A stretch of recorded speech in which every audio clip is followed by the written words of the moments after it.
Honramos y alabamos al Rey de Reyes y Señor de Señores, al Dios omnipotente, al Padre eterno, al eterno Salvador, aquel que dio su vida por la nuestra en la cruenta cruz del Calvario, aquel que pagó el precio de nuestra culpa, de nuestro pecado, aquel que se hizo pobre por hacernos ricos, por enriquecernos.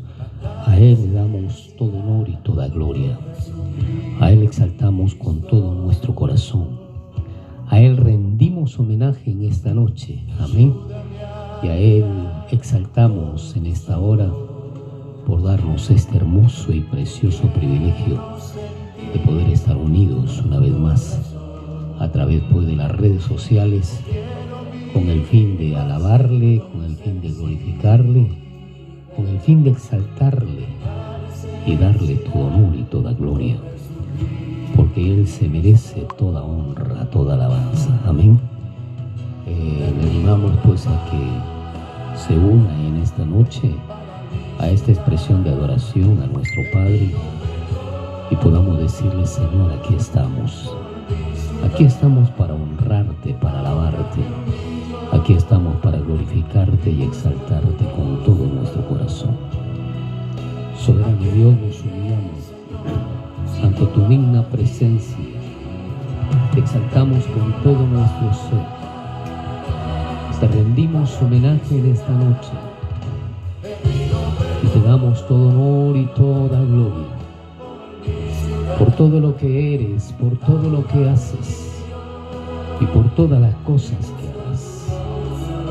Al venir ante tus pies, amantísimo Maestro, Rey de Reyes y Señor de Señores, queremos hacerlo para tributarte honra, alabanza, gloria por los siglos de los siglos, y expresarte, Dios, que anhelamos y necesitamos tener, Señor, esa experiencia una vez más de estar junto a ti en tu presencia, para decirte, Señor, que nos ayudes, ayuda a esta humanidad, ayuda a nuestra nación, ayuda a nuestras naciones.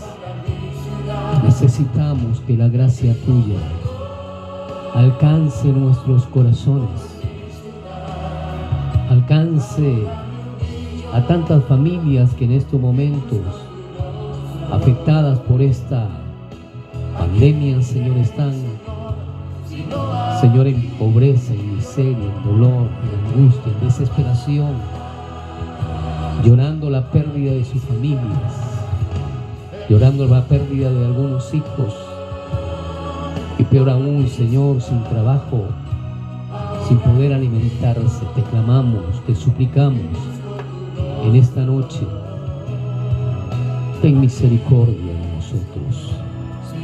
Ten misericordia, Dios, de aquellos hombres que, por tratar de tener poder económico, social, han llegado a este mundo, Señor, a estar en el caos, en la desesperación, en la angustia. Ten misericordia de esas personas, Dios. Y Padre, oramos e intercedemos también por su familia, Dios, porque la Biblia, tu palabra, dice, Señor, que todo lo que siembra el hombre cosechará. Y Padre, todo lo que hacemos en esta vida tiene su pago, Señor, tiene su recompensa. Por ello, Señor, te clamamos que tengan misericordia de estas personas que, de una manera, Padre eterno, soberbia, altiva, de una manera codiciosa, de ganancias deshonestas, han puesto a nuestras naciones en este vilo de la angustia, de la desesperación. Te clamamos, Dios, te suplicamos, Padre, y venimos ante ti en esta noche para honrarte, para adorarte y para, Señor, poner en tus manos nuestras vidas. Y Dios, que nos fortalezcas en medio de los temores, en medio de la angustia, en medio de la desesperación, por causa del pecado, Señor, que está lastimando tu corazón, que está lastimando, Señor, tu presencia y está afectando también al mundo, Señor. Te pedimos con todo nuestro ser, te clamamos con todo nuestro corazón y permítenos en esta hora darte honra y gloria por todo lo que tú vienes haciendo con tu pueblo. Nosotros, aquellos que hemos reconocido a Jesucristo, el Señor de señores, el Rey de reyes, como nuestro Padre, como nuestro Señor, podemos decir, Señor, a voz en cuello y a todo el mundo, que contigo estamos seguros, estamos fortalecidos y vivimos una vida abundante, Señor, para tu gloria y para tu honra. Te adoramos, Señor, en esta hora. Te exaltamos, Jesús. Y estamos aquí en un lugar extraño. Estamos aquí, Señor, de paso, dice tu palabra. Pero estamos aquí, Señor, ahora, reconociendo que tú eres el Dios omnipotente y omnisciente. Y permítenos adorarte, alabarte y glorificarte. Permítenos exaltarte con todo nuestro corazón, con todo nuestro ser. Oh Padre Celestial, en medio de toda la confusión de este mundo, Señor, podemos levantar el estandarte de Jesucristo. Podemos levantar tu palabra, Señor, con seguridad, que tu palabra se sigue cumpliendo. Gracias por darnos la paz, la tranquilidad, la fortaleza para poder continuar en la batalla, para poder continuar, Señor, haciendo lo que estamos haciendo. Gracias, Jesús. Alaba a Dios, amado y amada, que estás en estos momentos junto con nosotros. Adora al Rey de reyes y Señor de señores. Exprésale tu alabanza, tu reconocimiento. Maravilloso Dios eterno, recibe toda honra y toda gloria. Si te tenemos a ti, estamos seguros, Señor, porque en medio de toda esta confusión del mundo, levantamos el estandarte de Jesucristo nuestro Señor. Y Padre, declaramos a los cuatro vientos que tú eres el único que puede ayudarnos, la única respuesta que tiene la solución completa y total, Señor, a este problema, porque no hay Dios tan grande como tú. Por eso reconocemos tu grandeza, reconocemos tu amor, tu misericordia, reconocemos tu gracia divina y permítenos, Señor, besar tus pies en esta noche y decirte: Abba, Padre, te adoramos, te alabamos, te exaltamos con todo nuestro corazón. Reconocemos tu grandeza, tu poder, tu soberanía, porque no hay Dios tan grande como tú. Bendecimos tu santo nombre. Gracias, gracias, gracias por tu amor y tu misericordia. Elevamos nuestras voces para darte todo honor y toda gloria por los siglos de los siglos.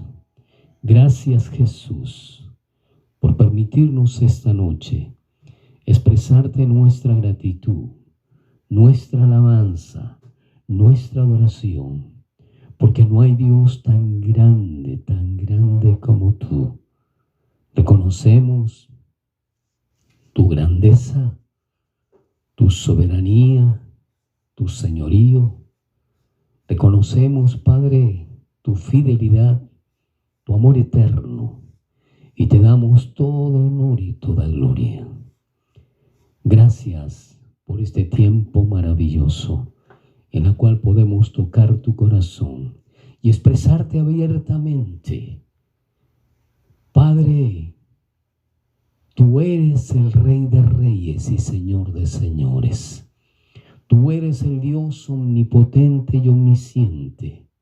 Tú eres el Padre eterno, el Príncipe de paz, el Dios nuestro, que nos acompaña, nos afirma, nos establece, y podemos, Señor, expresar de una manera, Señor, grata la adoración y la alabanza a ti y el reconocimiento de tu grandeza, de tu poder, tu soberanía y el señorío para nuestra existencia. Te adoramos con todo nuestro corazón, en el nombre del Padre, del Hijo y del Espíritu Santo. Amén, amén y amén.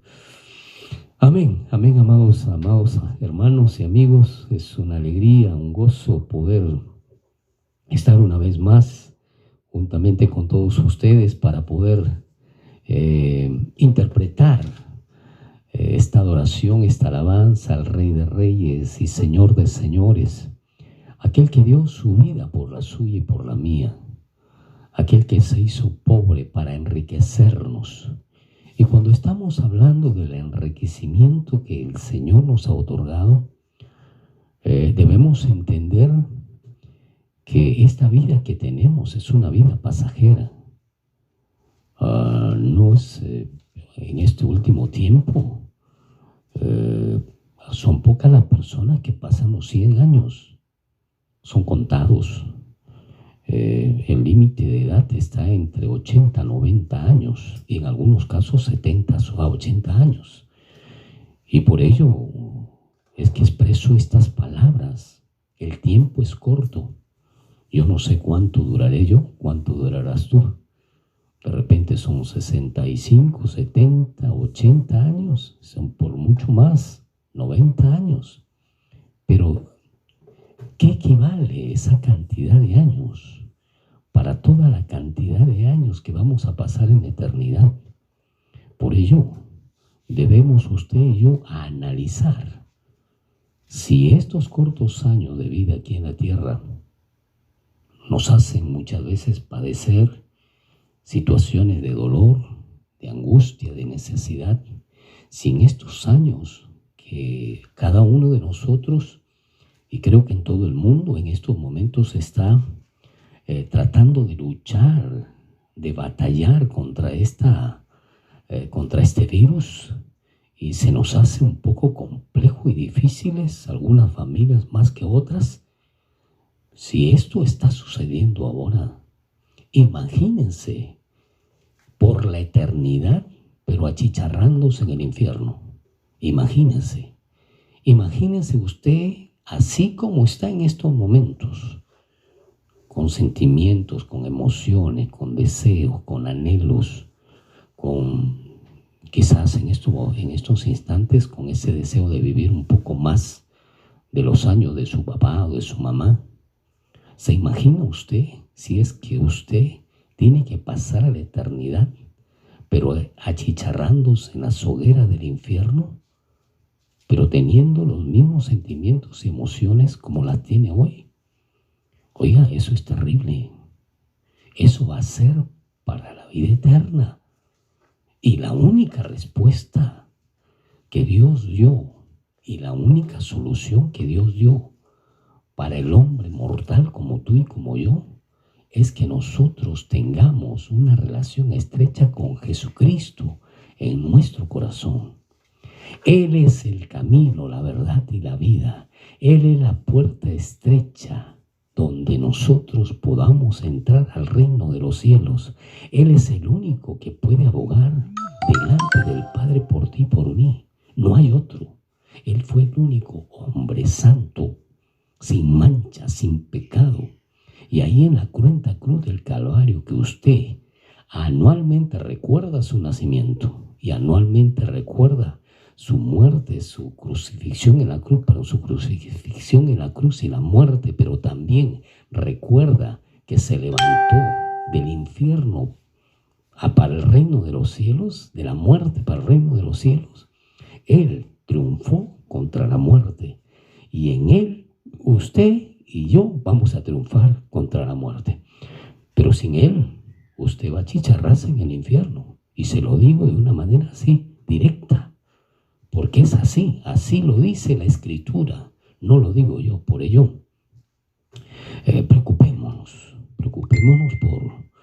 por establecer una relación estrecha con Jesucristo aquí en la tierra. Amén. Bueno, antes de pasar al tema, yo quiero darme este tiempo para saludar a nuestros hermanos y amigos que están en estos momentos en sintonía. Queremos de una manera muy especial saludar a Laura Tafur. Gracias por tu sintonía constante, Laura. A Vilma Flores, Dios te bendiga, Vilma. Vilma, es una alegría tenerte con nosotros en esta noche. Al ingeniero Moisés Bazán, ahí en el norte del país. Dios te bendiga, Moisés. Gracias por estar juntamente con nosotros en esta hora. A Ana López, Dios te bendiga. No sé si es la Ana que conozco y que vive aquí en el norte del país, pero de todas maneras un abrazo a la distancia, Anita. Felipe Quispe, gloria al Señor, desde Cajamarca, Felipe, juntamente con nosotros. Lilia Aguilar está en Estados Unidos. Lilia, gracias por estar con nosotros siempre. Rigoberto Grisales y Eleazar Martínez, que está con nosotros en esta noche, para la gloria y honra del Señor. Queremos agradecer con todo nuestro corazón, pues, a todos ellos que están en sintonía. A la pastora Teresa Jara, Dios me la bendiga, un abrazo a la distancia. Pastora, un saludo para el siervo del Señor, Daniel, que Dios me lo bendiga, y a toda la compe, que Dios me bendiga, a toda la compe. A David Montero Cirino, que Dios lo guarde, lo cuide, lo fortalezca. Y quiero enviar un saludo muy especial a la iglesia Maranata de Guaypetue, en Puerto Maldonado, a nuestro hermano pastor Segundo Moreano. Dios te bendiga, pastor Segundo Moreano, y juntamente con su esposa, que Dios me lo bendiga. Gracias por estar juntamente con nosotros. A Dilma Lisbeth Flores Valdivia, que el Señor la fortalezca y la ayude, y a nuestro hermano Daniel García. Un abrazo a la distancia y empezamos pues el tema el día de hoy. Gracias por este momento tan especial, ¿verdad? Cuando realizamos un trabajo de esta naturaleza y las personas se interesan por escucharnos, por oírnos, atendernos, lo que queremos compartir, créanos, para nosotros es una alegría, es una inspiración para poder hacer las cosas mejores.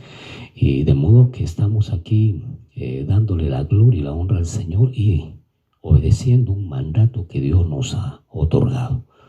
Para Él toda honra y toda alabanza, para Él todo honor y todo reconocimiento, porque sin Él nada podemos hacer. Él lo permite, lo hace, Él es el que prepara todo, nosotros somos sus instrumentos. Y hay algo muy importante que quiero decirle antes de pasar al tema.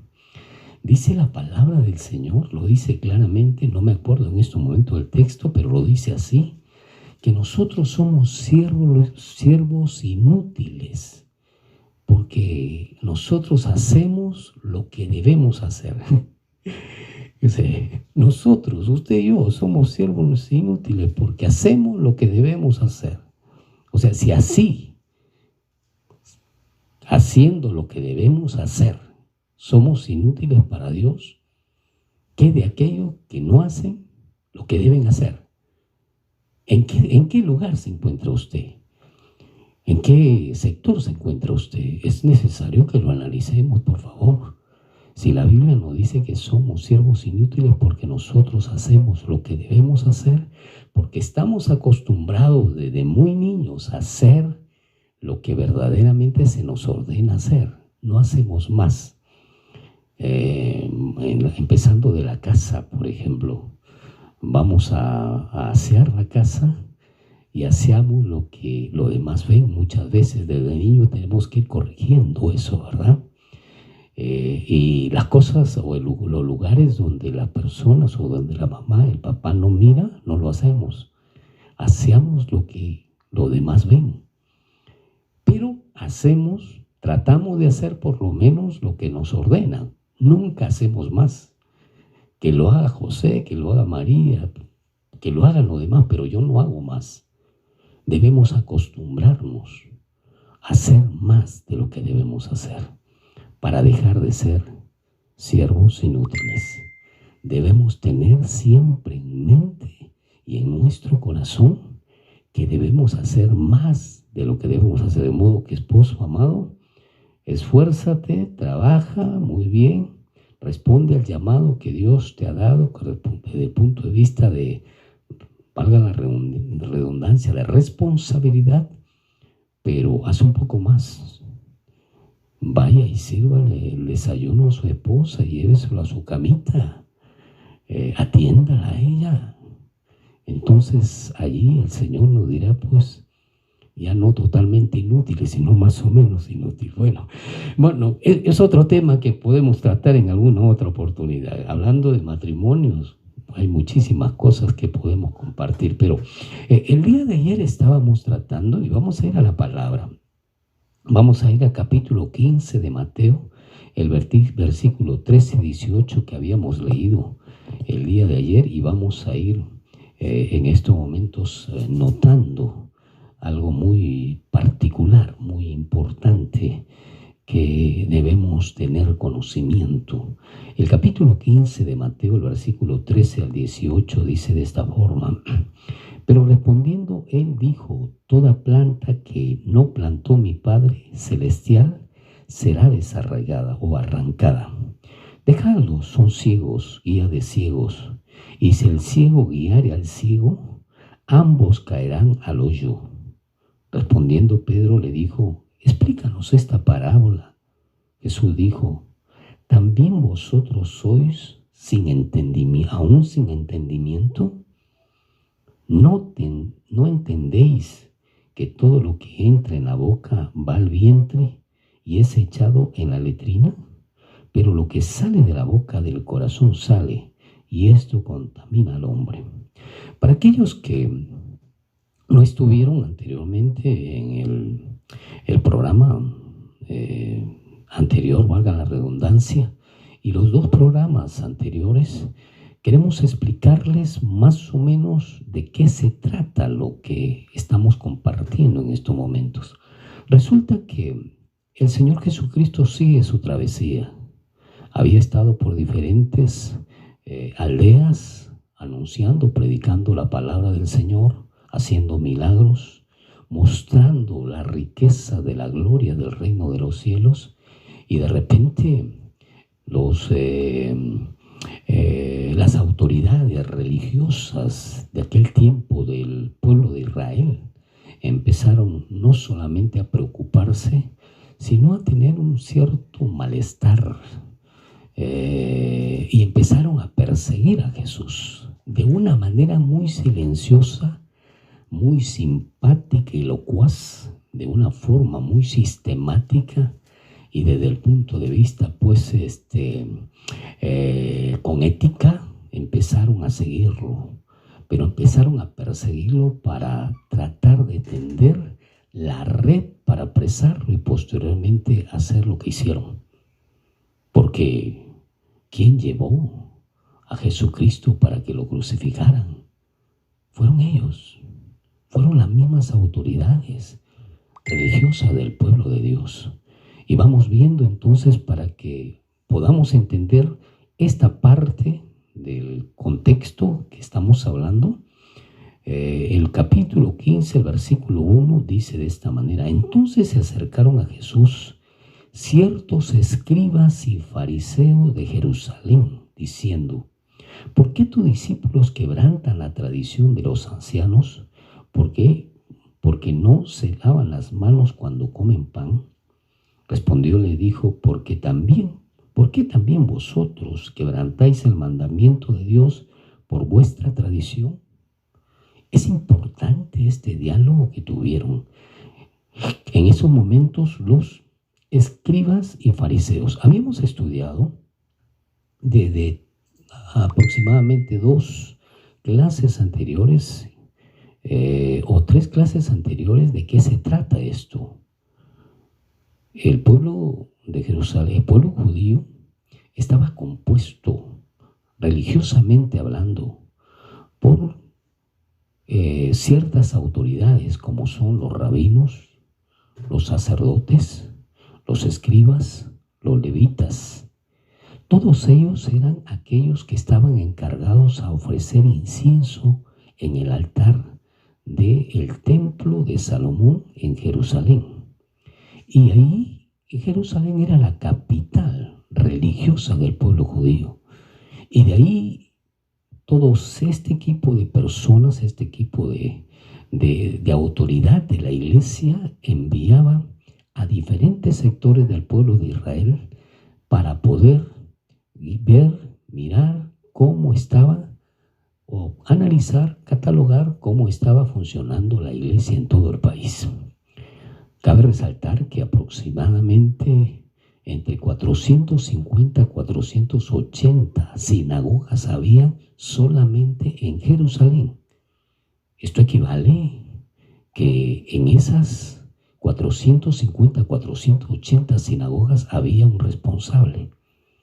Pero es muy importante y menester entender que en el templo de Jerusalén todos los días derramaban incienso o quemaban incienso por la mañana y por la noche los sacerdotes. Pero ¿cuántos sacerdotes habían en el pueblo de Palestina? ¿Cuántos sacerdotes tenía, el pueblo de Dios? En este tiempo habían cerca de 20,000 sacerdotes en todo el país. Eran demasiados como para ministrar en el templo a la misma vez. Por tanto, los sacerdotes estaban divididos en 24 grupos de unos 1,000 integrantes cada uno. ¿Por qué estos ejercían un trabajo de una manera minuciosa, de una manera exigente, recorriendo todo el país las sinagogas? Ahora notemos aproximadamente si en Jerusalén existían 450, 480 aproximadamente sinagogas, ¿cuántos existían en el país, en los varios distritos que tenía el pueblo de Israel? No sabemos, no tenemos en estos momentos la cantidad aproximada que habían, pero por lo menos estos 20,000 sacerdotes de una u otra manera se veían comprometidos con el trabajo en toda la nación. Por esa razón es que al escuchar a Jesús, que estaba por diferentes lugares predicando, haciendo milagros, calmando las tempestades, dando de comer a más de 15,000 personas, etcétera, etcétera, libertando a endemoniados, sanando leprosos, etcétera, etcétera. Entonces ellos empezaron a ver como un enemigo para ellos. Ya no eran los sacerdotes los que eran importantes en el pueblo judío, sino era Jesús ahora, el que era voceado, el que tenía una popularidad desde el punto de vista humana que le había dado el ser humano, pero a Jesús no le importaba, no le interesaba la popularidad. Jesús lo que vino a hacer es a implantar el reino de los cielos. ¿Por qué razón? Porque los sacerdotes no estaban cumpliendo con la responsabilidad que Dios les había otorgado. Los sacerdotes habían infringido totalmente la ley de Dios y habían impuesto a esta ley de Dios sus tradiciones, sus conceptos, sus costumbres. Note lo que ellos le dijeron a Jesús. Le dicen a Jesús, y se lo hago saber, porque es necesario que usted y yo sepamos de qué estamos tratando y cómo es que en esa etapa, cuando vino Jesús, existía ese tipo de falta en la iglesia del Señor, pero hoy día se corrobora. Estamos casi en la misma situación y esta comparación se la vamos a hacer casi al final del programa. Ahora veamos lo que nos dice la Escritura nuevamente. El versículo 2 dice: ¿por qué tus discípulos? Del versículo 1 para entenderlo mejor. Entonces se acercaron a Jesús ciertos escribas y fariseos. Ciertos escribas y fariseos de Jerusalén. Jesús estaba en Nazaret. Nazaret estaba a una distancia prudencial del pueblo de Jerusalén. Y en estos momentos se acercan los escribas y fariseos. Los fariseos eran el grupo religioso más grande del pueblo, del pueblo judío, pero ellos creían en la resurrección de los muertos. En cambio había otro sector como los saduceos que no creían en la resurrección de los muertos. Y la mayor parte de los sacerdotes, los rabinos y los levitas como los escribas pertenecían al grupo de los fariseos. Por eso aquí nos está hablando la palabra del Señor. Los escribas y fariseos, ¿qué quiere decir? Que estaban todos allí. Habían rabinos, habían sacerdotes, habían levitas, habían diferentes posiciones desde el punto de vista de jerarquía en ese grupo, y enviaron a mirar a Jesús a Nazaret. Y dice la palabra de Dios en el versículo 2, dice: ¿por qué tus discípulos quebrantan la tradición de los ancianos? No están diciendo por qué quebrantan la palabra de Dios, sino la tradición de los ancianos. Esto es necesario que lo sepa usted. Ellos ya no se guiaban por la palabra de Dios. Pastor, usted está hablando mal. No se guiaba por la palabra de Dios. Porque si se hubiesen guiado por el Antiguo Testamento, entonces ellos se hubiesen enterado que en el Antiguo Testamento nos habla que iba a venir el Mesías. En Isaías nos habla que iba a venir el Salvador. Y ellos estaban mirando al Salvador y no creían. Ellos ya no se basaban en la palabra. Ellos se basaban en sus tradiciones, en sus costumbres, en sus dogmas, en sus estamentos religiosos, y se van de Jesús a increparle. No le dicen a Jesús: Moisés dijo esto, Abraham dijo esto, los profetas dijeron esto. No le dicen a Jesús eso, sino le están diciendo: ¿por qué quebrantan las tradiciones judías? Y las tradiciones judías son dogmas personales, no están catalogados como la palabra de Dios. Esto es interesante, importante que lo tomemos en cuenta, porque son las tradiciones las que afectan el compromiso real que tiene el hombre con Dios. Son las tradiciones las que nos sacan de la verdadera lealtad a la palabra de Dios. Son las tradiciones las que afectan el corazón de Dios. ¿Por qué? Porque entonces ya no son los mandatos del Rey de Reyes que nosotros obedecemos, sino nuestras propias costumbres, nuestras propias ideologías, nuestros propios conceptos, nuestras propias normas, nuestras propias reglas. No, hermano, no debe ser así. No tratemos de llevar el ejercicio de el cristianismo de una manera egoísta y personal, obedeciendo tradiciones de hombres y no obedeciendo la palabra del Señor. Lo que tratamos de hacer aquí es justamente que usted reflexione, que usted y yo reflexionemos y nos dejemos llevar por la palabra de Dios. Amén, hermano. Ese es el sentir, no es otro el sentir. Que tengamos culpa y responsabilidad, de hecho que la tenemos. no hemos sido hallados aceptos delante de Dios. No hemos estado haciendo las cosas conforme a la voluntad de Dios, sino que hemos impuesto a la palabra de Dios tradiciones. No. Hay estatutos en la iglesia. Hay normas en la iglesia.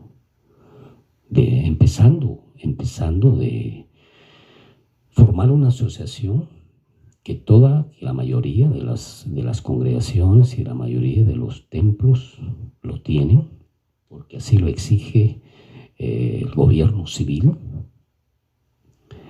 Cada organización, cada templo tiene sus estatutos, tiene sus normas, sus reglas. Revíselos. Si esas normas, si esos estatutos, si esas reglas están basados en la palabra de Dios, aplaudan. Gloria a Dios por ello. Pero debemos saber que la mayoría no lo está, porque hemos impuesto entonces a esas organizaciones, a esos grupos de hombres y mujeres que con mucho deseo quieren adorar y alabar al Señor. Hemos impuesto normas, tradiciones de conducta para llevar a cabo el ejercicio de la ley de Dios. Y no es así. Tus tradiciones y las mías, tus normas y tus conceptos no tienen el valor suficiente como para impedir que esta palabra sea echada de lado, para impedir que esta palabra tenga vigencia en la vida de aquellos hombres y mujeres que se acercan a Dios. Sigue teniendo vigencia. La palabra de Dios es viva y eficaz. Amén. El cielo y la tierra pasarán, pero la palabra de Dios no pasará. De modo que a revisar eso, porque ese es uno de los problemas que pueden estar pasando. Ahí lo tenemos escondidito. Ahí lo tenemos guardadito. No, pastor, que se nos pasó. No vamos a decir eso. Lo hemos querido hacer. Es otra cosa. Lo hemos querido hacer. Hemos implantado normas, reglas, estatutos, porque somos muy capaces para ello. Desde niños somos muy capaces para ello. Yo he dicho, yo quiero, yo ordeno, a mí se me respeta. Así somos. ¿O no somos así? Así somos. De esa naturaleza somos. Por ello, tenemos que respetar este libro bendito. Tenemos que respetar el libro de los libros. Porque al respetar, al someternos a este libro maravilloso, entonces podemos decir con seguridad que estamos siguiendo al Maestro. Ya no son mis criterios, ya no son mis fundamentos, ya no es lo que yo pienso, lo que yo creo. Ya no es eso ya, es lo que Dios ha ordenado. La cosa cambió, amén. Entonces vamos a obedecer lo que Dios ha ordenado. Que Dios nos ayude, que Dios nos bendiga, que Dios nos fortalezca. Y este es un preámbulo, hermano, hermana, es un preámbulo de esta conferencia. Y debemos tenerla bien en cuenta.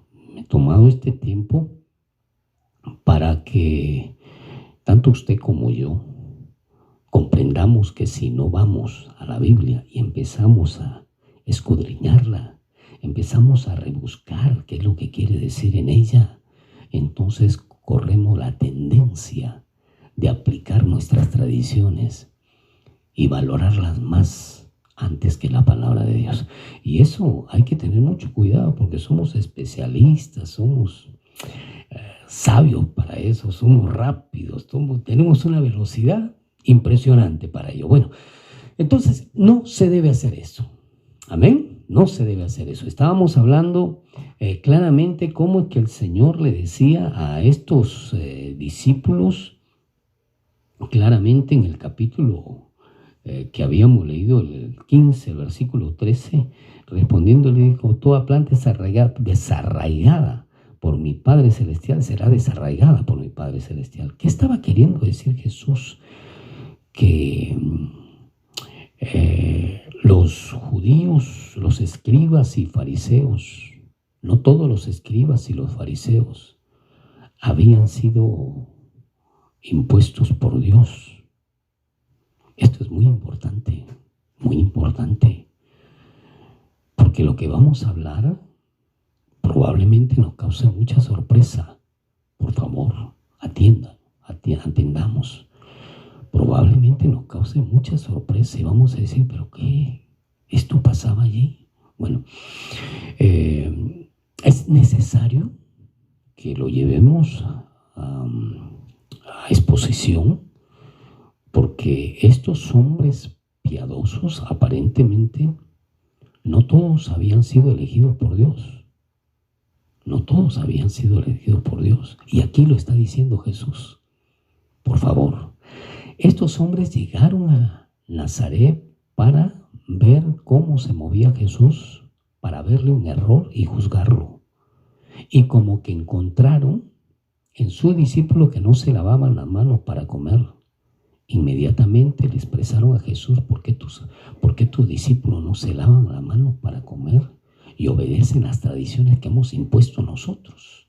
Y Jesús les responde, así como ustedes no obedecen tampoco la palabra de Dios. Así le dijo Jesús.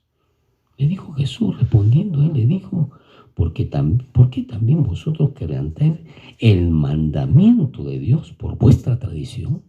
Así le respondió. ¿Por qué quebrantan la palabra de Dios? Por las tradiciones que tienen ustedes. Esto es vital. ¿A quiénes les estaba diciendo Jesús? A los sacerdotes. ¿A quiénes? A los rabinos. Les estaba diciendo también a los publicanos. Les estaba diciendo a los escribas.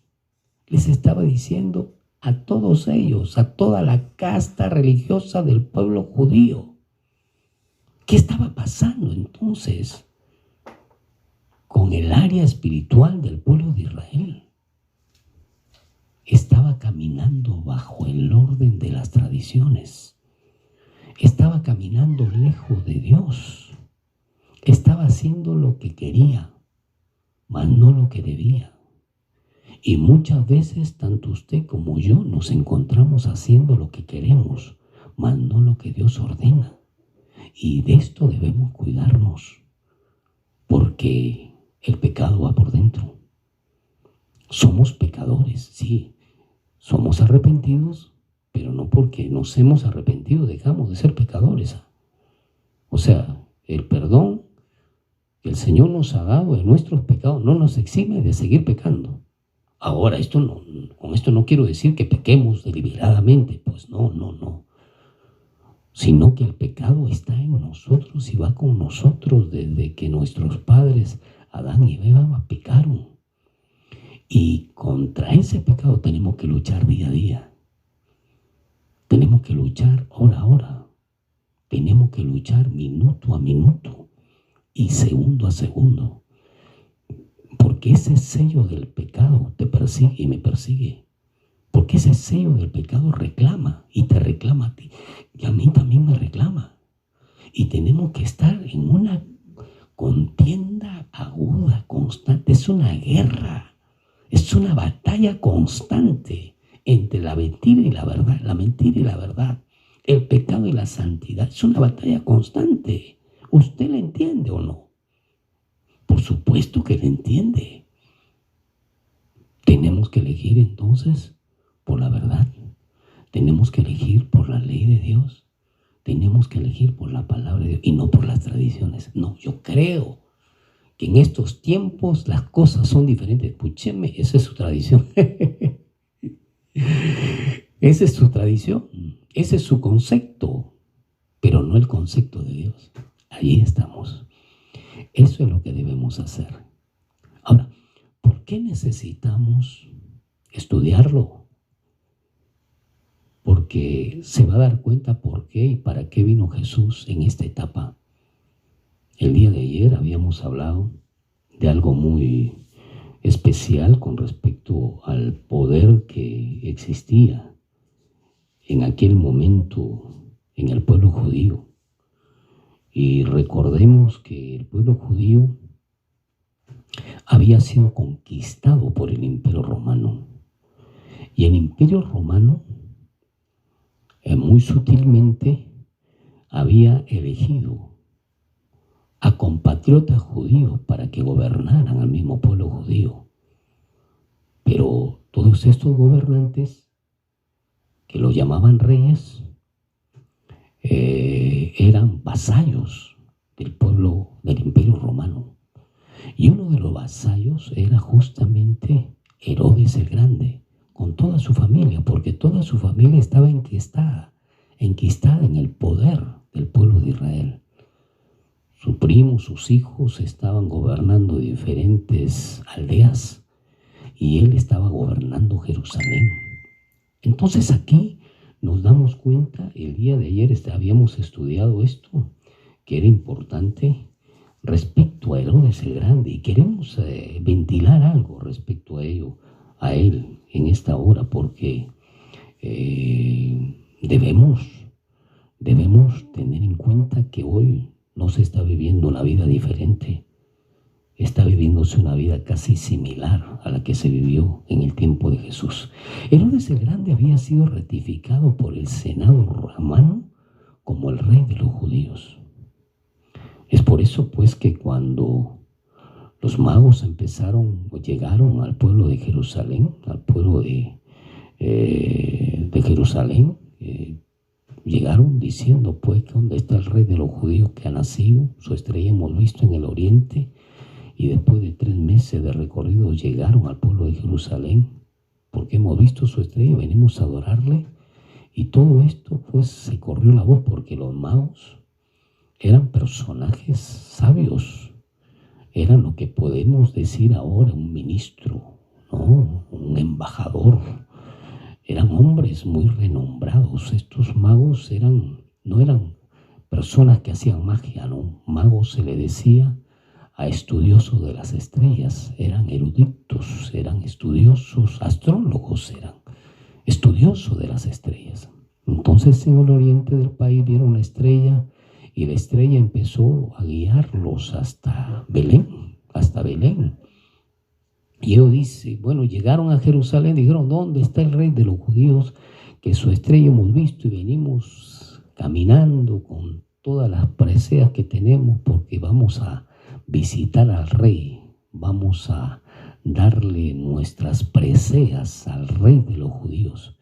Esto llegó a oídos de Herodes, los invitó al palacio, les dio de comer, le dijo, bien chicos, qué bueno que ustedes están acá, vayan, adoren al niño y por favor regresen y me dicen dónde está el rey de los judíos para yo también ir y adorarle. Pero este vasallo del Imperio Romano no quería adorarle, quería matarlo. Y nos damos cuenta que quería matarlo. ¿Por qué? Porque en el libro mismo de Mateo, el capítulo 2, versículo 2, nos va a decir claramente qué es lo que hizo Herodes. Capítulo 2, versículo 2, dice, diciendo, ¿dónde está el rey de los judíos? Veamos del versículo 1. Cuando Jesús nació en Belén de Judea, en día del rey Herodes, vinieron del oriente a Jerusalén unos magos, diciendo, ¿dónde está el rey de los judíos que ha nacido? Porque su estrella hemos visto en el oriente y venimos a adorarle. Oyendo esto, el rey Herodes se turbó. Y turbarse quiere decir se preocupó excesivamente. Se atontó, pero a la vez también se puso en guardia, si podemos decir la palabra, a la expectativa. ¿Qué pasó? ¿Qué sucedió? Yo soy el rey aquí. Porque dice, oyendo esto, el rey Herodes se turbó. O sea, no va a haber otro rey que yo. Este viene a destronarme. Por eso se turbó. Herodes se turbó y toda Jerusalén con él. Y convocados todos los principales sacerdotes y los escribas del pueblo, le preguntó dónde había de nacer el Cristo. Note, él les preguntó dónde había de nacer el Cristo. Él sabía de Cristo. Él sabía. Qué interesante, ¿verdad? Él lo sabía. Él lo sabía. Ellos le dijeron en Belén de Judea, porque así está escrito por el profeta.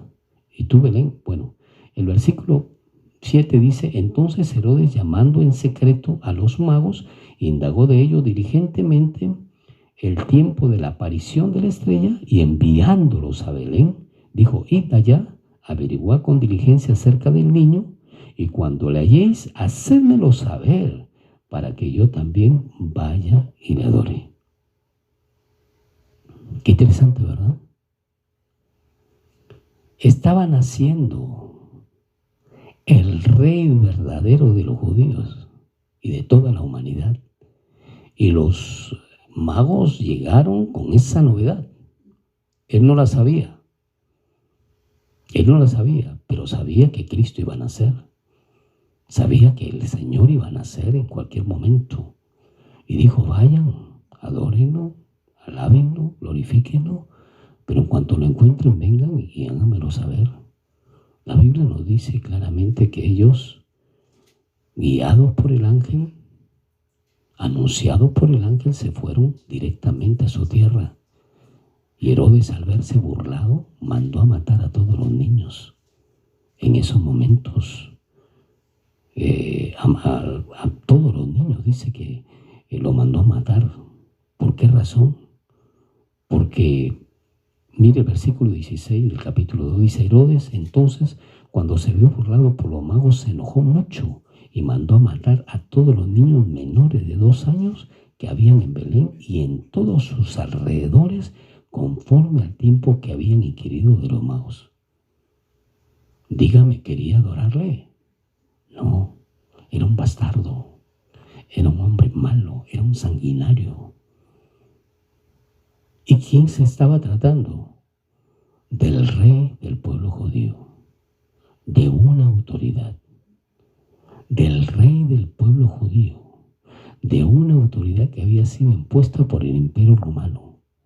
Este hombre era, vuelvo a repetir, un empleado del Imperio Romano, un vasallo. Y él obedecía claramente todas las reglas y las normas que el Imperio Romano le dictaba.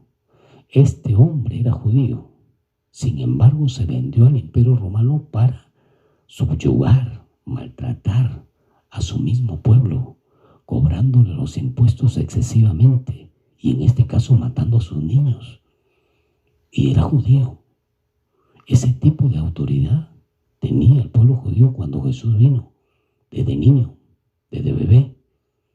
Qué importante que estudie usted la historia, que veamos cómo se comportó en ese tiempo el pueblo de Israel y cómo se comportó también la iglesia.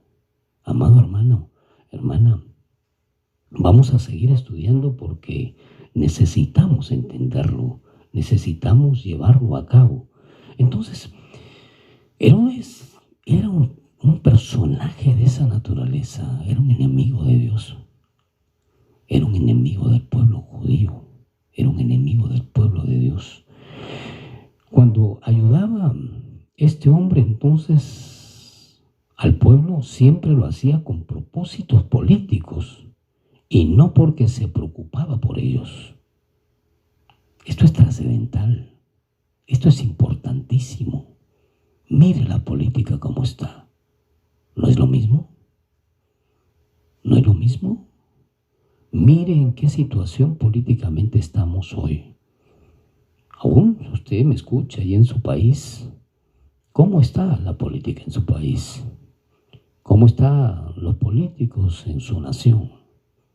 ¿No es acaso que siguen robando? ¿No es acaso que siguen fraguando dinero? ¿No es acaso que siguen aprovechándose de los demás y haciendo de la sociedad una sociedad miserable, una sociedad afectada desde el punto de vista económico, porque ellos se llevan los mejores montos económicos para su vida, para su persona? Estamos en esta misma situación. Esto es muy interesante. Y aquí quiero detenerme porque esta parte es importantísima. Herodes entonces era así. Herodes era así. Y era el rey de los judíos. El pueblo de Dios lo conocía, sabía. Ellos eran no solamente testigos presenciales, sino vivenciales, de cómo los subyugaba, cómo los maltrataba, cómo este hombre, cómo los extorsionaba, cómo le robaba sus productos de su cosecha, de sus tiendas, cómo arrasaba con los impuestos a todo trabajador cada fin de semana o cada 15 días que cobraba su dinero por su trabajo. Ahí en la puerta de ese trabajo había un publicano que era un cobrador de impuestos y habían 2, 3 soldados juntamente con él en la mesa de los impuestos. Y cada trabajador venía con su bolsita y le vaciaban la bolsa y ellos cogían lo que querían y le daban lo que querían también al trabajador. Así eran los impuestos que pagaban, no era un porcentaje, era todo o nada. Entonces, dentro de los discípulos había uno de ellos que se convirtió, que fue Mateo, el publicano. Era una persona que estaba acostumbrado a tomar de lo ajeno legalmente, porque legalmente había sido constituido por Herodes el Grande como publicano. Pero ellos hacían y deshacían con el dinero de los trabajadores. Esa experiencia se vivía. Ese tipo de cultura se vivía en el tiempo de Jesús en Jerusalén. Ahora, ¿por qué me tomo este tiempo para explicarle, amada Iglesia del Señor? Porque necesitamos saberlo. Tenemos todo el tiempo para hacerlo. Antes no se podía hacer eso. ¿Por qué? Porque la televisión te cobra demasiado, la radio también te cobra demasiado. Hoy día no nos cuesta, y si nos cuesta simplemente la señal de internet y recorre todo el mundo. Así que démosle la gloria y la honra al Señor por ello, que por esa razón podemos compartir este tiempo con ustedes. Entonces vemos aquí cómo este hombre, Herodes el Grande, se había enquistado en el pueblo de Israel, tomando la cobertura del imperio romano para hacer y deshacer del pueblo de Israel. Sin embargo, este hombre fue el que expandió y embelleció el templo de Jerusalén, pero solo para mostrarle la lealtad a Roma, solamente por eso. Pero aquí hay una falla, una equivocación de parte del pueblo de Dios.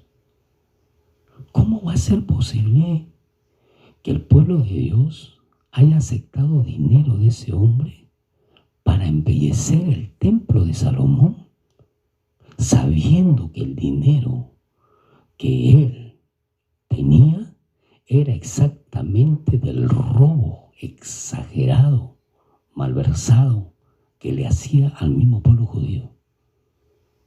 ¿Cómo va a ser posible que los sacerdotes hayan recurrido a este hombre para embellecer la casa de Dios con dinero que verdaderamente causaba llanto al mismo pueblo de Israel, con dolor, con sufrimiento, con esas experiencias de esclavitud?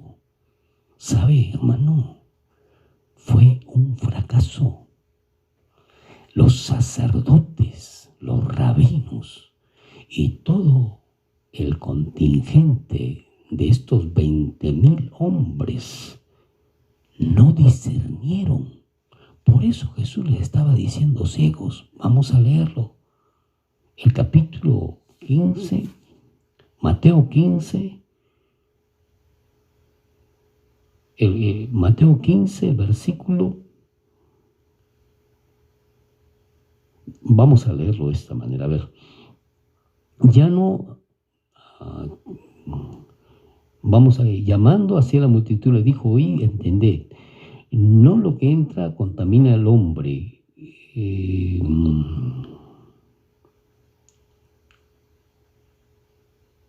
Pero vosotros decís: cualquiera que diga a su padre y a su madre, es mi ofrenda a Dios, todo aquello con que pudiera ayudarte.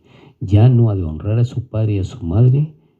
Así habéis invalidado el mandamiento. Hipócritas, bien profetizó Isaías cuando: este pueblo de labio me honra y llamando a la multitud le dijo, no es... entonces acercándose a los discípulos dice, ¿sabéis qué ofrecéis palabra? Pero entendiendo esto, digo, bueno, aquí está en el versículo 14, perdónenme hermanos. Dejadlo, dice el versículo 14. Son ciegos, guías de ciegos, y si el ciego guiare al ciego, ambos caerán en el hoyo. Esta parte es muy importante que la veamos. Jesús le está diciendo respecto a los escribas y fariseos que estaban reclamando a Jesús por qué sus discípulos no se lavaban las manos. Posteriormente Jesús les reprocha y luego los exhorta. Y los discípulos vienen donde Jesús y le dice Jesús, el Señor, ¿por qué se enojaron tanto? ¿Por qué se pusieron así? Y él le responde aquí, en el versículo 13 dice, pero respondiendo él le dijo, toda planta que no plantó mi Padre Celestial será desarraigada. Es importante esto. Toda planta que no plantó mi Padre será desarraigada. ¿Qué le quiso decir al pueblo, el Señor Jesús, al pueblo de Dios? ¿Qué le quiso decir? Que no todos los escribas, que no todos los fariseos habían sido puestos por el Señor. Mejor dicho, que todos. Esos 20,000 sacerdotes, qué interesante, ¿no? Qué interesante, ¿no? Aunque se salvó uno, vamos a estudiar de él más adelante. Vamos a estudiar más adelante de él, ¿ya? Pero respondiendo, él le dijo, toda planta que no plantó mi Padre Celestial será desarraigada, será cortada. Será cortada. Déjalo, dice. Déjenlos. Son ciegos, guías de ciegos. Y el ciego, si el ciego guiare al ciego, ambos caerán en el hoyo. Jesús le está diciendo de los sacerdotes, de los rabinos. Jesús le está diciendo de hombres que tenían la responsabilidad de llevar a cabo los ejercicios espirituales en el templo, de quemar el incienso por la mañana y en la noche en el templo. Jesús les está hablando de ellos, de aquellos que habían sido privilegiados por Dios de entrar al lugar santísimo. Cualquiera no podía entrar. La Biblia nos dice claramente que si usted entraba, usted que no era sacerdote entraba al lugar santísimo, caía muerto allí. Solamente los sacerdotes podían entrar y tenían que estar cuidadosamente sin pecado, porque si no, morían adentro del templo. Sin embargo, eran ciegos. Qué importante, ¿no? Qué importante. Jesús dijo aquí en su palabra, son guías de ciegos. ¿A quiénes? A estos hombres que lo estaban siguiendo para criticarlo, para justiciarlo. Ahora vamos a ver entonces la historia. Este hombre entonces embelleció, estamos hablando de Herodes, embelleció el templo de Jerusalén. ¿Cómo va a ser posible que yo como ministro deje que un narcotraficante,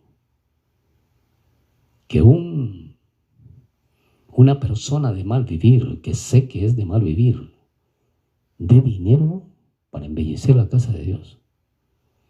¿Cómo estos sacerdotes permitieron que este hombre aporte económicamente cuando sabía que ese dinero era justamente tomado de la extorsión de sus mismos compatriotas, del sufrimiento de sus mismos compatriotas? Aquí se equivocaron los sacerdotes y por eso Jesús le está diciendo ciegos. Por eso Jesús le está diciendo guía de ciegos. Porque lamentablemente ya no se guiaban por la palabra de Dios, sino por las tradiciones, sino por sus conceptos, sino por lo que ellos pensaban. Dejaron las cosas de Dios de lado para imponer sus criterios, para imponer sus fundamentos. No sabemos qué ganaron allí, pero de hecho que algo más oscuro hay allí, que un día cuando estemos en la presencia del Señor, anótelo por favor, le preguntemos al Señor, ¿qué más hicieron estos hombres? ¿O qué no hicieron estos hombres, los sacerdotes? ¿Por qué dejaron que Herodes el Grande, este gran criminal, después aportara económicamente para embellecer el templo? ¿Qué tiene que ver este hombre con el templo de Dios? Hermano, hermana, ¿qué tiene que ver este hombre? Un sanguinario, un vasallo, una persona corrupta, malograda, dañada, un hombre renegado de Dios. No, hermano, por más que tenga dinero, una persona, usted no acepte. En algo tenemos problemas. ¿Cuántas veces hemos llevado políticos al altar de Dios para presentarlos? Aquí está el presidente de la República. Óigame, el altar de Dios es el altar de Dios. Y no puede usted permitir el púlpito a personas que no son creyentes y que lamentablemente tienen una vida apartada de Dios, y mucho más si son enemigos de Dios. Por esta razón y por muchas otras razones es que estamos en estos momentos en una condición de esta naturaleza. No lo pudo haber hecho el gobierno, no lo pudo haber hecho la institución que responde como autoridad del pueblo cristiano, del pueblo religioso aquí en el Perú o en otras naciones. Pero Dios es sabio, Dios es poderoso, Dios es real. Me parece que Dios se cansó de nosotros, los ministros, porque no hemos cuidado su altar, porque no hemos cuidado lo de Él. Hemos dejado que entre el pecado a la casa de Dios. Que Dios nos ayude, que Dios nos ayude. Bueno, y esta es una de las razones por qué estamos compartiendo esto. ¿Cuántas veces usted fue y tocó las puertas a un alcalde, a un ministro, a un congresista, borracho, pendenciero, adúltero, fornicario, drogadicto, narcotraficante? Gloria a Dios, el diputado, el congresista dio este dinero para la cosa de Dios. Hermano, la maldición que llevó ahí. Que Dios nos ayude, que Dios nos ayude a entenderlo, que Dios nos ayude a comprenderlo. No, que ya es demasiado exagerado. No estamos exagerando, hermano. No estamos exagerando. Las cosas de Dios son las cosas de Dios. Y las cosas de Dios tenemos que administrarlo tanto usted como yo, como Él lo ha ordenado, no como nosotros queremos. Nuestros criterios, nuestros fundamentos, nuestra ideología quedan de lado. El Señor tiró por la borda en esos momentos claramente las tradiciones de los ancianos, y también nos está tirando por la borda en esta fecha los conceptos ideológicos nuestros, de corazones que no han sabido guardar los reglamentos que Dios ha trazado para las cosas de Dios. Que Dios nos perdone, que Dios nos ayude. No estoy hablando de usted, estoy hablando de mí, por favor, ¿ya? Entonces, este mismo hombre que permite esos hombres que Dios puso para administrar las cosas de Dios, permite que dé dinero para embellecer el templo de Jerusalén, este mismo hombre.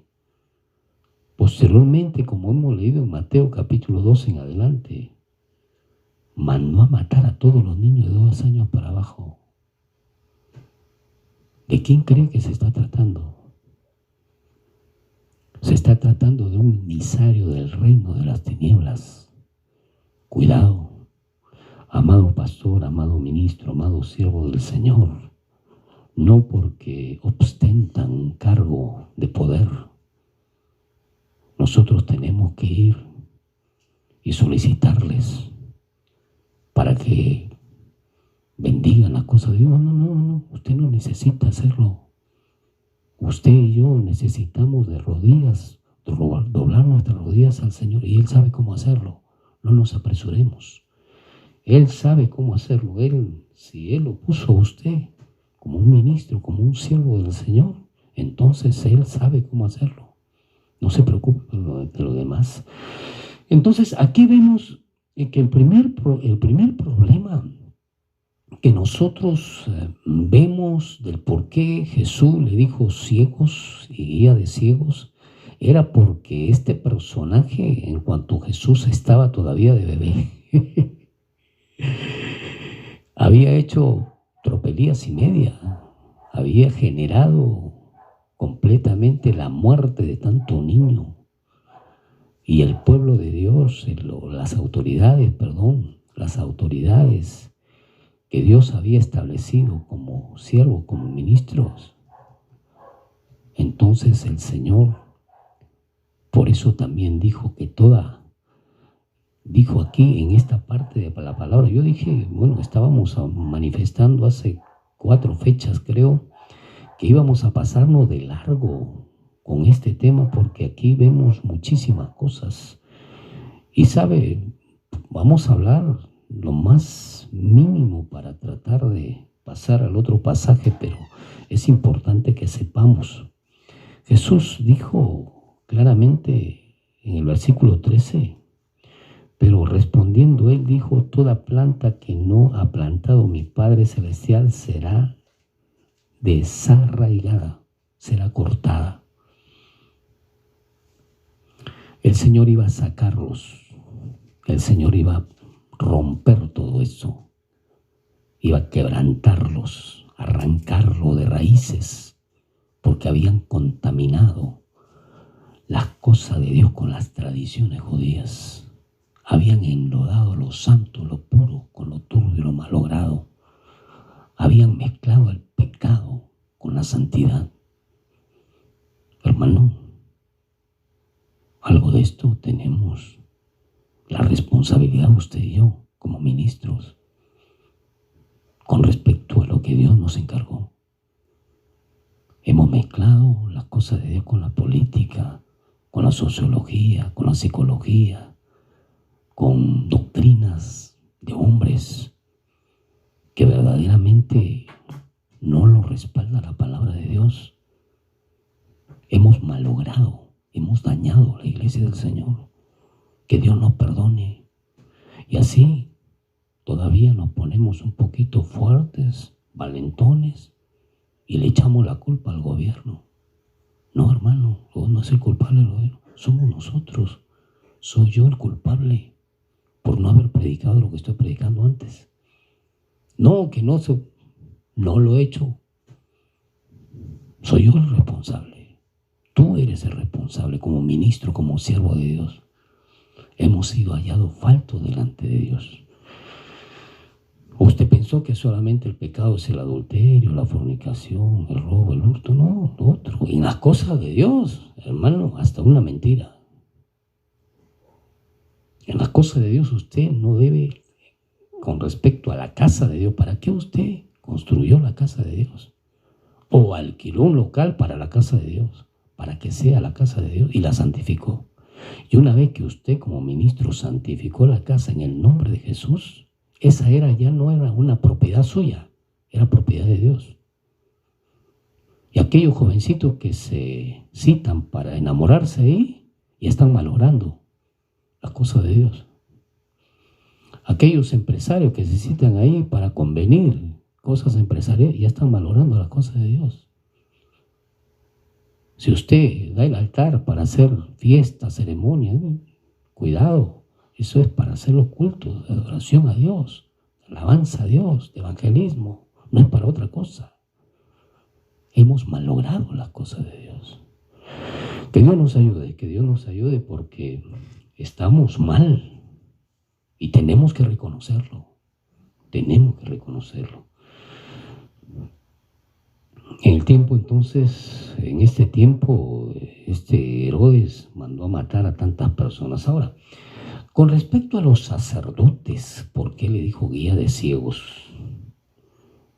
Cada uno de los hombres que de una u otra manera han separado su vida para hacer las cosas de Dios, son ministros que sirven en el templo. Escúcheme, pastor, misionero, evangelista, ya muy bien, rabino si quiere decirse usted, profeta si quiere decirse usted, bueno. Usted y yo somos servidores de la cosa de Dios. No somos los dueños de eso, no. Somos servidores.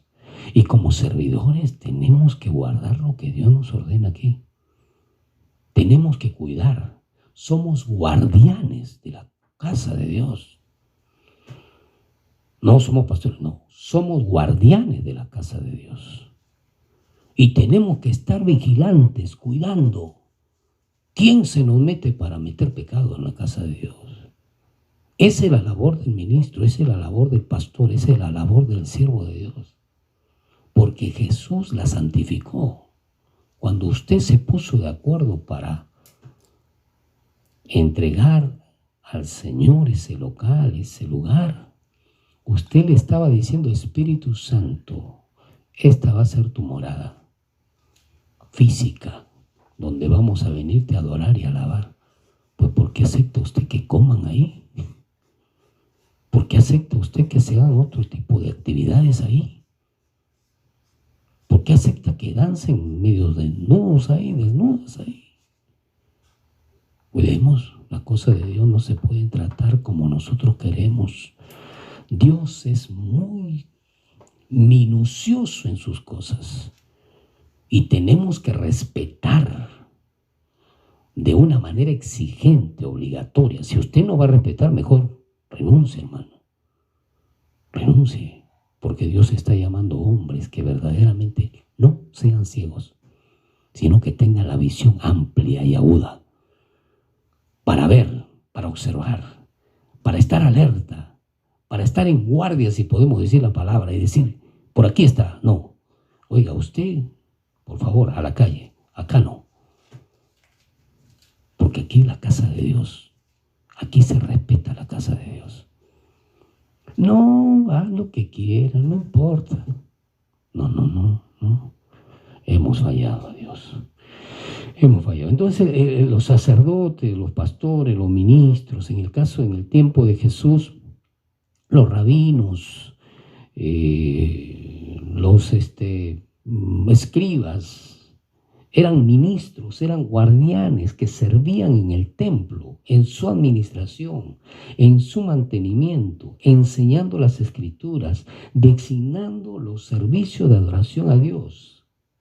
Y aquí vamos a hablar de una experiencia.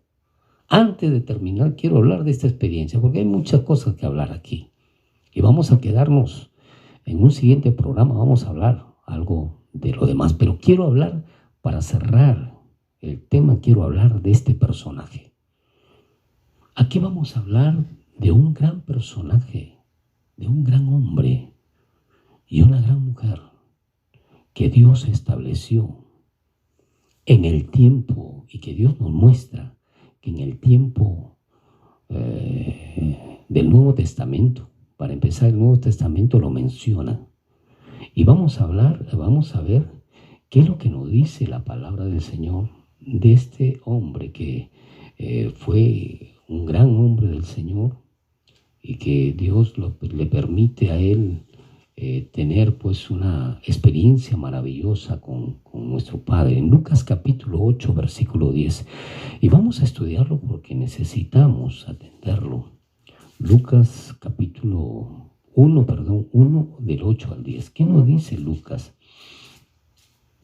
La Biblia nos dice de esta manera, del 8 al 10 nos dice, capítulo 1 del 8, a ver, vamos a ver. Aconteció que ejerciendo Zacarías el sacerdocio delante de Dios, según el orden de su clase, conforme a la costumbre del sacerdocio, le tocó en suerte ofrecer el incienso entrando en el santuario del Señor. Y toda la multitud del pueblo estaba fuera orando a la hora del incienso. Qué interesante, ¿no?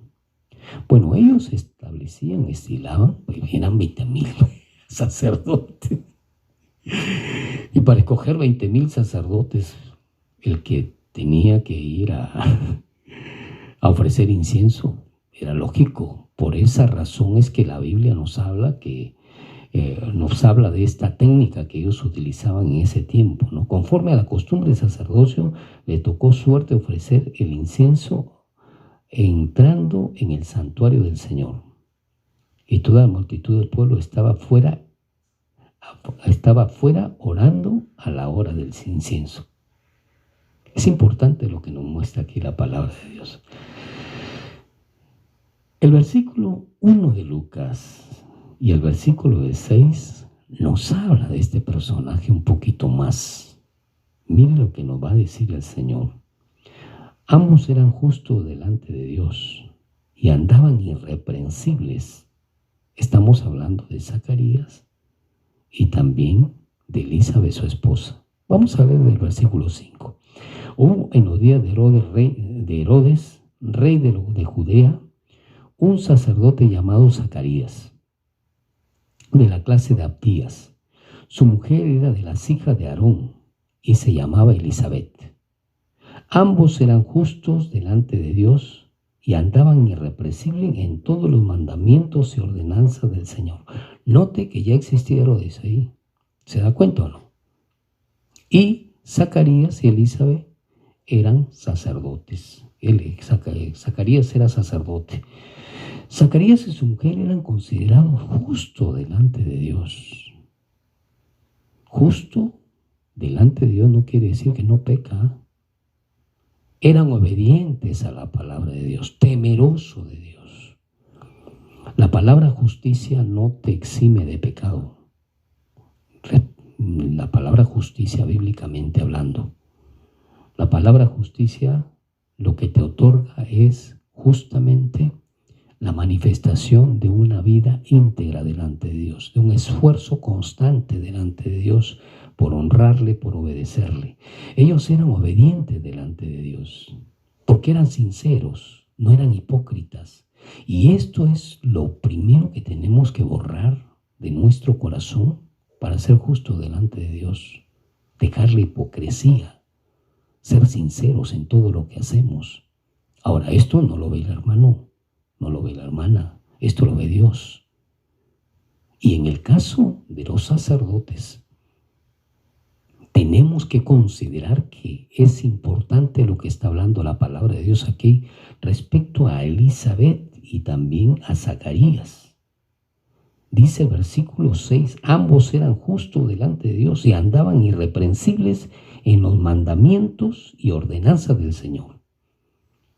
Eran irreprensibles por eso. Tomaban ellos en serio las leyes de Dios. No tenían una fachada hipócrita. Amado, amada, esto es muy importante que tanto usted como yo respetemos. Dios nos está llamando a dejar la hipocresía.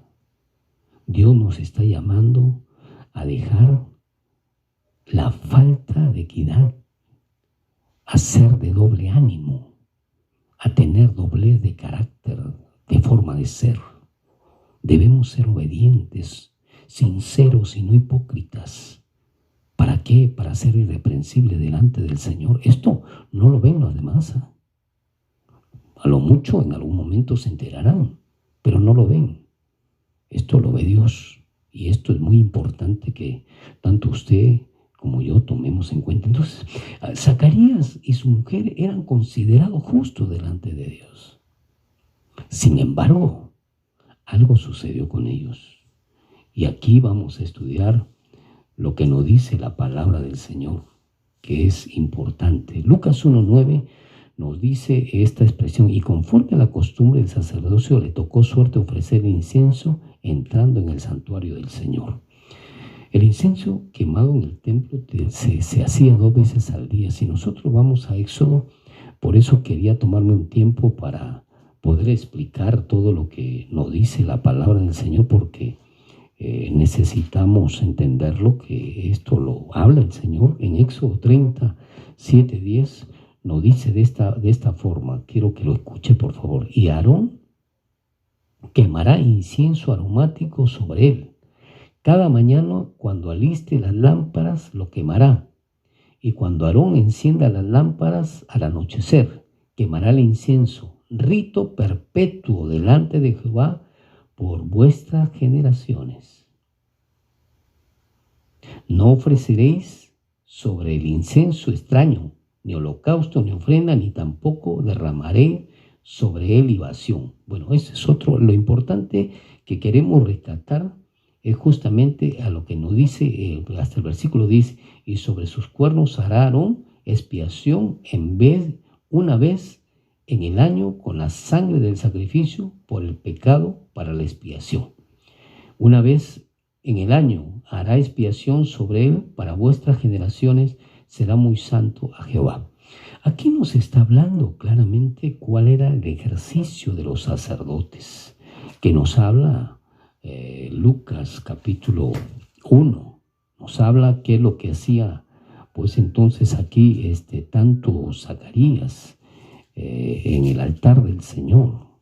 Y esto es necesario que lo atendamos, que lo veamos y que tengamos en memoria con respecto al llamado que Dios le había hecho a Zacarías capítulo 1, versículo 9, nos dice de esta manera el Señor. Conforme a la costumbre, el sacerdocio le tocó suerte ofrecer el incienso entrando en el santuario del Señor. Entonces ahí vemos cómo es que Zacarías tenía que ofrecerlo en la mañana y le tocó en ese día. Le tocó ese día a Zacarías.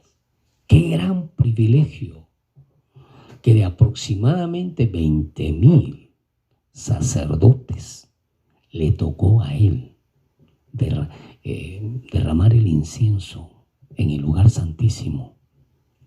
Esto es trascendental, esto es importante. El altar de Dios es el altar de Dios. Y en el altar de Dios debemos nosotros derramar nuestro corazón y ser sinceros. En el altar de Dios no podemos esconder nada. Tanto creyente nominal como creyente con ministerio, y mucho más el pastor, el ministro de Dios. Hay normas, reglas exigentes en el altar de Dios. ¿Qué hemos hecho de los altares del Señor? Mire lo que le pasó a este hombre, que era irreprensible delante de Dios, que era justo delante de Dios. La Biblia lo está diciendo, no lo estoy diciendo yo, hermano, hermana, la Biblia lo está diciendo. Era justo delante de Dios, eran irreprensibles, no había tacha alguna. Mire lo que pasó con este varón del Señor. Y es importante que tanto usted y yo lo entendamos. El capítulo 1 al 12, del 11 al 12 nos va a decir algo muy importante aquí. Ya estaba dentro del santuario de Dios, en el lugar santísimo, y dice la palabra del Señor de esta manera: y se le apareció un ángel del Señor puesto en pie a la derecha del altar del incienso. Qué interesante, ¿no? Se le apareció un ángel del Señor. Y dice la palabra de Dios en el versículo 12, y se turbó Zacarías al verle, y le sobrecogió temor. ¿Qué pasó con Zacarías? Si estaba en un lugar santísimo. Esta parte es demasiado importante para que usted y yo la estudiemos, para que usted y yo entendamos el valor de lo que hay en un templo de Dios. Si bien es cierto, cuando Jesús, dice la palabra de Dios, expiró, el velo del templo se rasgó de arriba hacia abajo. Y dice la palabra de Dios que unió el lugar santísimo con el lugar santo. Pero note, por favor, unió el lugar santísimo con el lugar santo para que nosotros, los que estábamos y que no podíamos entrar al lugar santísimo, tengamos la oportunidad de estar en la presencia de Dios. Pero no para llevar el pecado a ese lugar, no para hacer rienda suelta de nuestros caprichos y deseos con ese lugar. Es la casa de Dios.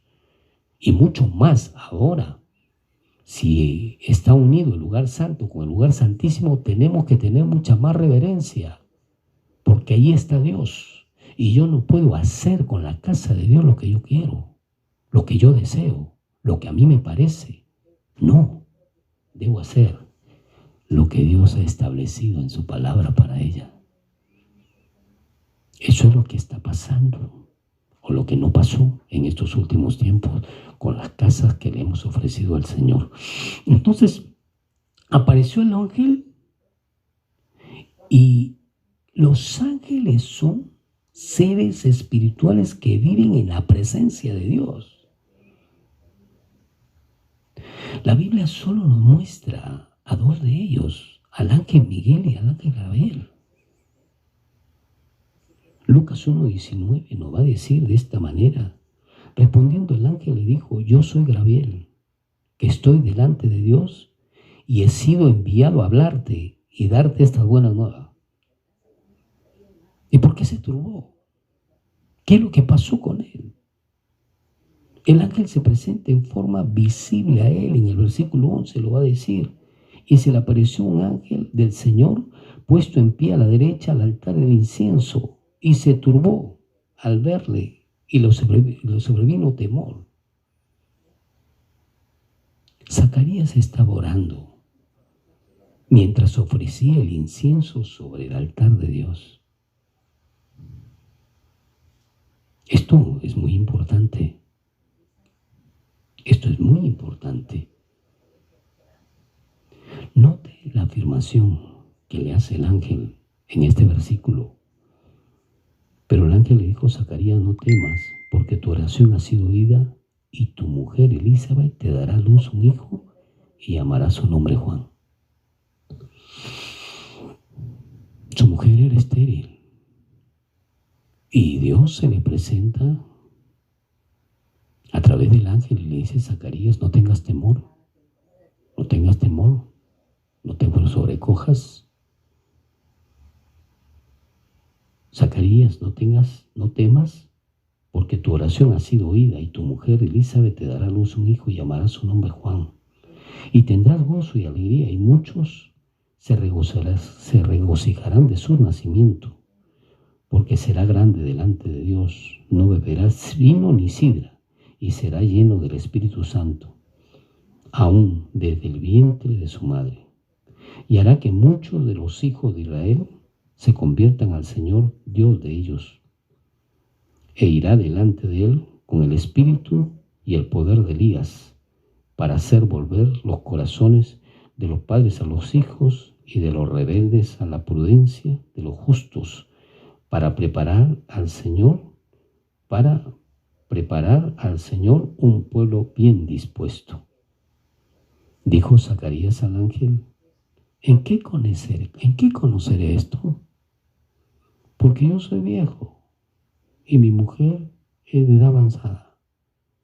¿Sabe lo que cometió en el altar de Dios? Respondiendo el ángel, le dijo: yo soy Gabriel, que estoy delante de Dios y he sido enviado a hablarte y darte estas buenas nuevas. Y ahora quedarás mudo y no podrás hablar hasta el día en que esto se haga, por cuanto no creíste mis palabras, las cuales se cumplirán a su tiempo. Note de una manera clara qué significa estar en el lugar santísimo de Dios. Cuando el Señor Jesús expira, dice que se rompe el velo de arriba hacia abajo y se une el lugar santísimo con el lugar santo. De modo que cada templo está unido el lugar santísimo con el lugar santo. Y si está unido el lugar santísimo con el lugar santo, la presencia de Dios está ahí. Zacarías dudó, siendo un hombre irreprensible, siendo un hombre confiable para Dios, siendo un hombre que cuidaba mucho respetar y obedecer a Dios. Zacarías no le creyó a Dios estando en el lugar santísimo. ¿Qué es lo que espera usted encontrar en el lugar santísimo santo? ¿A qué va usted al templo del Señor?